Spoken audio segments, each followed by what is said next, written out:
What's going on, everybody? Welcome back to another page of the playbook. This is Nate coming at you guys with another entry in the 32 NFL offseasons in 32 days. Today's team, let's talk about the G-Men, baby, the New York Giants. Before we get into today's video, guys, I just want to give a special shout out to today's sponsors, starting with Goldfine & Bowles, Lawyers for the Injured. Personal injury, workers' compensation, those are their two things, but any sort of legal advice, they're the people to call. Give them a phone call, 309-673-5144. Tell them we sent you, okay? And I'd also like to shout out SeatGeek for sponsoring today's video as well. Use promo code PlaybookSports on their website to get $20 off your first purchase of $30 or more. Let's get back to the video. All right, Giants fans, bring it in. Let's talk for a second. I think we can all reasonably agree that the Giants vastly outperformed their talent level in 2022. I mean, vastly. Made the playoffs, won a playoff game. That's awesome. But it was fool's gold, in my opinion. Fool's gold. Now you go into 2023 with all this optimism. Oh, we just won a playoff game. Daniel Jones is back. We just paid him $40 million a year. Let's go. And inevitably that led to disappointment. I mean, yeah, Tommy DeVito was really fun for a week or two there, but everything about the Giants regressed from 22 to 2023. I mean, how can we expect a good season out of them? Look at the roster and the way it was built. Evan Neal has failed to develop as a right tackle. There's just not a single talented player in the skill position room. Saquon Barkley wanted nothing to do with the Giants. And you're trotting Daniel Jones out there, who's just not shown a whole lot. So, I mean, they played how I thought they should play in 2023. I did not have high hopes, and I was right. So, Giants fans, what did the Giants do to prove me wrong? What has Dable done to say, hey, Nate, F you, buddy, we're good? Let's talk about it. So let's get into the coaching staff changes. Giants did bring in former Seattle defensive coordinator Shane Bowen, who will assume that role in New York. Was available because the Seahawks, got rid of Pete Carroll. He left, so all of their guys were available. So Shane Waldron obviously went to the Bears, and Shane Bowen is now here in New York. I like this hiring for the Giants. I do. Ran a very similar defense in Seattle. That's what he's going to run for the Giants too. So I think that'll be a pretty seamless transition, and I just think that it should be at least a small improvement, if nothing spectacular. The Giants' defense wasn't that terrible last year, in my opinion. So I like the move, but it's not like a crazy hiring or anything. Players lost going into free agency or during free agency. They had a handful of solid players leave, and we're going to start that off with safety Xavier McKinney, who left for Green Bay. I will say this one's tricky. I think Xavier McKinney's a very good safety when he plays. The issue is he's been in the NFL for 4 seasons. 2 of those seasons, he's played every game and has been fantastic. The other 2 seasons, he has played significantly less than all the games and just wasn't the same guy. So you got a 50-50 shot on Xavier McKinney. So I don't mind them letting him go. He got a big old contract. So I think that was not a terrible move. You're just, hard to pay a safety, especially one that you've got a 50-50 shot. He misses half the season based on his history. So I don't mind that one. And then they also let former number 2 overall pick, fan favorite, Saquon Barkley, leave as a free agent as well. He had obviously been disgruntled over his contract situation, so I think the writing was on the wall for this one. It still sucks to see him leave because young Saquon Barkley was so damn good for them, and he just didn't get to experience any sort of winning for the Giants, which is a real bummer because he's a super talented player. So hard to see him go. And then they did also lose defensive lineman A'Shawn Robinson, signed with the Panthers. Not a game changer by any means, but in the 3-4 defensive scheme, you like the big-bodied guy to be the nose tackle, and that's kind of the role he filled, so they'll have to try and replace that as well. Players added and retained this offseason. Giants made one of my favorite moves of the entire offseason, honestly. When they simply traded a second-round pick and a future fifth-round pick to bring in star pass rusher Brian Burns, I could not believe it. The Panthers had 2 first-round picks on the table from the Rams 2 seasons ago, and they said no. Instead, they settled for a second and a fifth. That is bad business, Carolina. Holy cow. And then they signed him immediately. Massive contract extension, 5 years, $141 million. I love that move. Bring him in. Him and Kayvon Thibodeau together can be an excellent young pass-rushing duo. I think that was a brilliant move by them. Makes me wonder why more teams who have the cap space to pay him a contract like this were not all over this. So love that move for them for sure. They also went ahead and beefed up the offensive line, which was smart considering Daniel Jones was running for his life a lot. Starting with guard John Runyon out of Green Bay, I do think he's an immediate starter, and he did look really, really solid for the Packers. So I like that addition. Then they also added offensive lineman Jermaine Illuminor from the Raiders.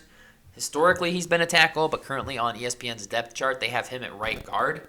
So we'll see. I personally would flip Evan Neal to right guard, where we could try and revive his career a little bit because he's really struggled at tackle position, and put Illuminor at right tackle, which is where he was playing for the Raiders. He's not some all-star right tackle, but he's solid, which is better than what Evan Neal has been.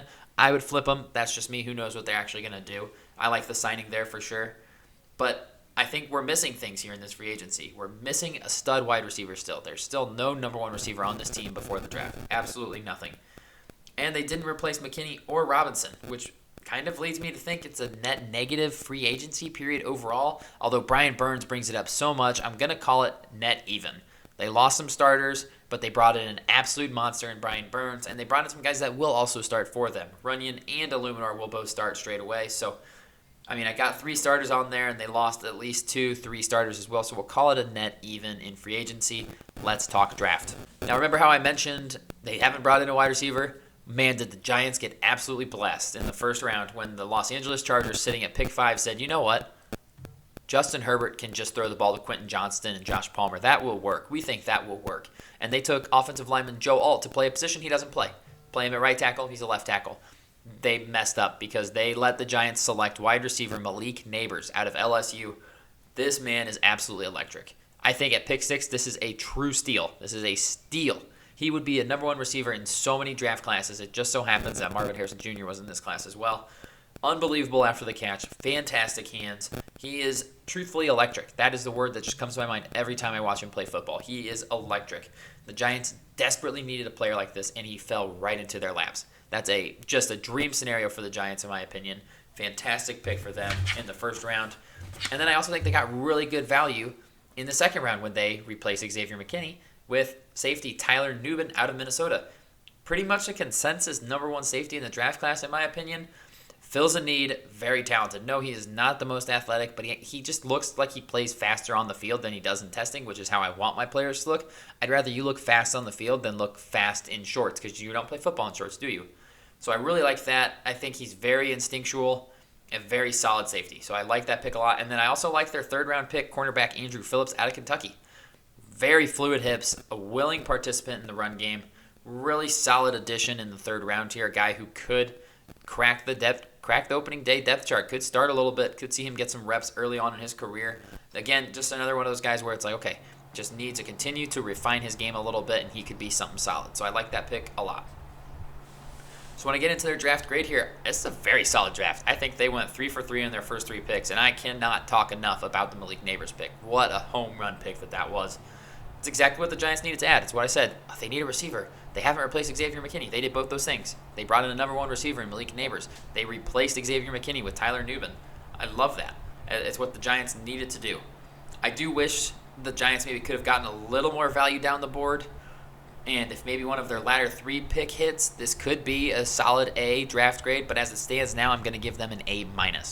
Overall, this offseason, I do think the Giants are trying to do everything that they can to make this roster work. And I respect that. Too much talent on the roster to truly try and rebuild and tear it all down, right? You've hit on a couple of draft picks. You can't full rebuild. Your team's too good to probably full rebuild. But I am just not a believer at all in Daniel Jones as a franchise quarterback. I'm not. We were heralding his season 2 years ago, the 2022 season that I'm talking about when they made the playoffs. He threw 15 touchdowns. And we're heralding that as, oh, he's here. He's arrived. What? What are we watching? Absolutely not. I mean, they took him at pick 6 all those years ago, and he was a second, maybe third round guy, truthfully. I don't see it with him. I really don't see it with him. But they're stuck with him. So they are building around him, building up the O-line. They added an actual wide receiver for him. I like that. And then they replaced some free agent losses with talent in the draft. And again, I love the Burns addition. Love the Brian Burns trade and signing as well. So while I'm not taking into account Daniel Jones in this offseason, because he wasn't added in this offseason, I love the moves they have made. They have added talent to all position groups, and they added some truly elite talent in some places too. I think Malik Neighbors has number 1 receiver in the NFL upside. A top 5 receiver upside, depending on the situation and everything. He's so good.